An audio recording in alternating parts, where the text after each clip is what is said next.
everyone, how are you? It's Friday, we're heading into another weekend and there's horrible grey clouds are in the sky, but hopefully the sun will come out again.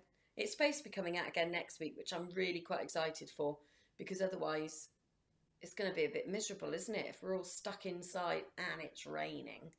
So lots of positive things to look forward to, and the weather is most definitely one of them. So today I'm going to read a story. Now this is one of the shortest stories I think I've ever seen. It's another Enid Blyton story, because you all know how much we love Enid Blyton. I love Enid Blyton. And it's from her book Stories of Magic and Mischief. Now somebody I was speaking to on Thursday was telling me all about how they'd lost a tooth and that they were going to put it underneath their pillow for the tooth fairy. And I know lots of you have lost your teeth in the past. And this is a story about how the tooth fairy came about. So it's quite a fun one to listen to, especially if you've ever put a tooth under your pillow for the tooth fairy. So this one is called Timothy's Tooth.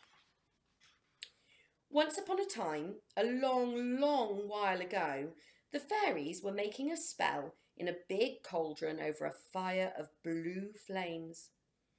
It was a good spell and a wonderful one, a spell to make sick people better. All the pixies and owls bent over the steaming cauldron and watched the colour in it change from red to orange, from orange to yellow, yellow to green, from green to blue, and, dear me, then it stopped. Now that was quite wrong, because the enchanted liquid should change through all the colours of the rainbow. It shouldn't stop at blue. It should go on to indigo and then to violet, when the spell would be finished and perfect. "Oh!" squealed the elves in their little high voices. "We've missed out something!" "Oh!"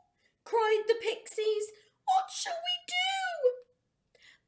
Then there was a rush for the big magic book that belonged to the Queen, and a great rustle as the thick pages were turned over. A small pixie found the place and read out loud. "To make the perfect spell, one small white tooth should be added. A child's tooth is best." All the little folk looked at one another sadly. "We shall never get that," they cried. "Never! How could we go around pulling out children's teeth?" "Wait," said an elf. "I know a little boy called Timothy who is very kind. He might give me one of his teeth if I ask him." So off he flew to Timothy. He told the little boy all about his difficulty, and Timothy listened. Timothy was 7 years old. One of his first teeth was very loose indeed. He often waggled it to and fro with his finger, but he wouldn't let his mother take it out, though he knew it wouldn't really hurt. He liked to feel it waggling.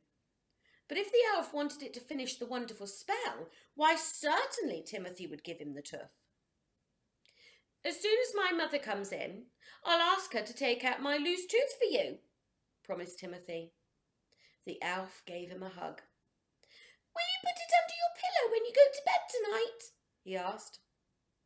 "I'll come and get it when you're asleep, and for payment you can have a wish that will come true, and perhaps some money too, if I can get some for you."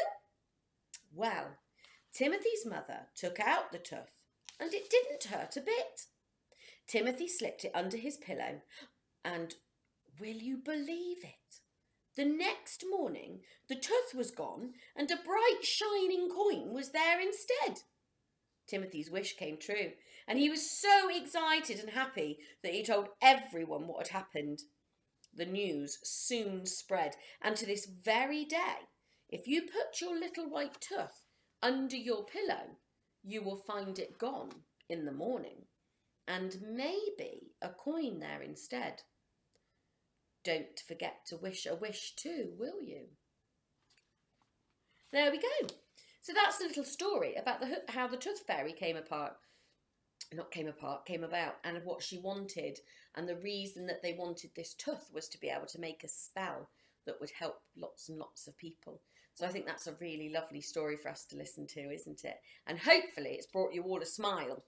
Have a really lovely weekend. I'm so sorry about this miserable weather. I think we all need to go and do some rain dances to make the sun come out. So that's a bit weird, isn't it? A rain dance to make the sun come out. It's to make the rain go away. So if anyone wants to join me, I'll go out and have a bit of a dance after this video, and we can go and get rid of the rain and see the sunshine.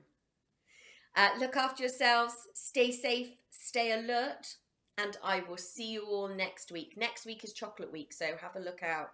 See what we might be up to next week. Bye-bye.